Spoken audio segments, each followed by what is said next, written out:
Саламатсыздар ма? Алматы жолаушылар көлігі және технологиялар колледжінің арнайы пәндер мұғалімі Жексенбиев Айдын. Сабақтың тақырыбы автомобильдер кузовы мен қаңқасы.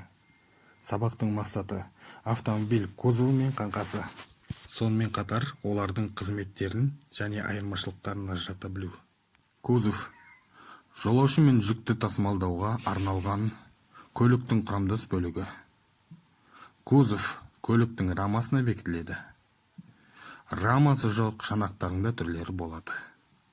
Оларға көліктің қалған құрамдас бөліктері бекітіледі. Бірінші суретте көрсетілген Бенц моторлы арбасын 19 ғасырдың 20-шы жылдары Карл Фридрих Бенц негізін қалаған. Екінші суретте көрсетілген Форд көлігі алғаш рет 1908-1927 жылдары Генри Форд негізін қалаған. Әлем бойынша бұл көліктің миллиондаған данасы шыққан. Жеңіл көліктердің кең таралған кузов түрлерін қарастырайық. Седан 3 бөлімді жабық, 4 есікті, 2 қатар орындықты. Седан жеңіл автомобильдерінде көп таралған кузов. Хэтчбек 2 бөлімді жабық, 2 есікті, 2 қатар орындықты кузов. Қосымша есік кузовтың артқы қабырғасында орналасқан.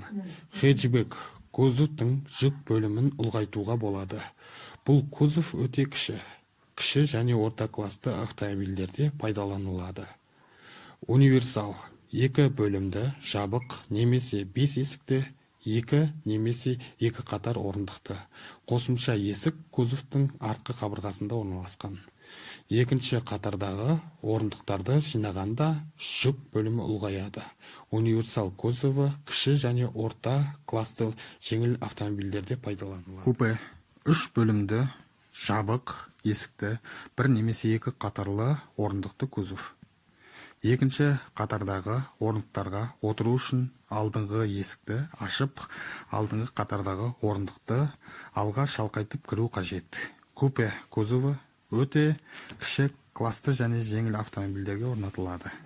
Кабриолет толық ашылатын 3 бөлімді, 4 есікті, 2 немесе 3 қатарлы орындықты кузов.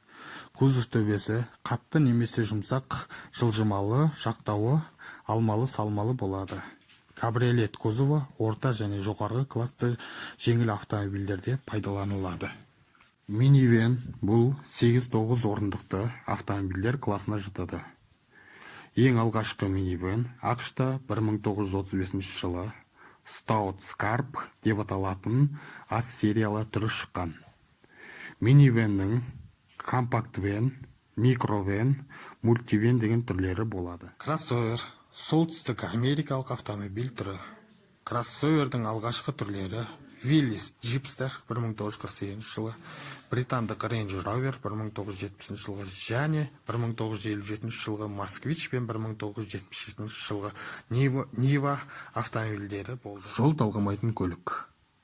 Алдыңғы және артқы дөңгелектерінің жоғарғы клиренсі есебінен жолсыздықтан жоғары өтетін автокөлік. Клиренс машина конструкциясының ең төменгі элементінің тұғыр жазықтығына дейінгі ара қашықтығы.